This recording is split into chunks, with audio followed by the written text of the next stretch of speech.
आप लोगों ने ये सुना होगा कि ब्रिटिशर्स की रेवेन्यू कलेक्शन पॉलिसीज़ की वजह से इंडिया का जो पीजेंट था वो काफ़ी गरीब हो गया। It led to the impoverishment of the peasant in India. But उसके पीछे क्या मुख्य कारण थे? क्या आपको इन कारणों के बारे में पता है? ब्रिटिशर्स ने इंडिया में रेवेन्यू कलेक्शन की उन्हीं पॉलिसीज़ को कंटिन्यू किया जो मुगल्स के टाइम से चलती आ रही थी। बट उनमें कुछ स्पेसिफिक चेंजेस किए जिनकी वजह से प्रॉब्लम क्रिएट हुई। और वो चेंजेस क्या थे? दो ऐसे मेजर चेंजेस थे जिसकी वजह से पेजेंट्स जो था वो इंडिया का सफ़र किया। पहला कारण ये था कि मुगल्स जो रेवेन्यू कलेक्शन करते थे इंडिया में, वो प्रोड्यूस के बेसिस पे आपसे रेंट लेते थे।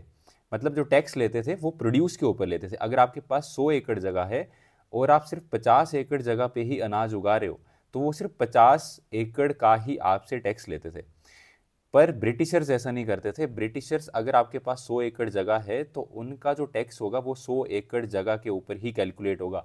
इसकी वजह से जो टैक्स होता था उसका बर्डन पीजेंट के ऊपर ज़्यादा बढ़ गया। एक कारण तो ये था। दूसरा कारण ये था कि मुगल्स, अगर आप टैक्स नहीं दे रहे हो किसी एक साल, तो मुगल्स आपसे आपसी आपकी जगह छीनते नहीं थे।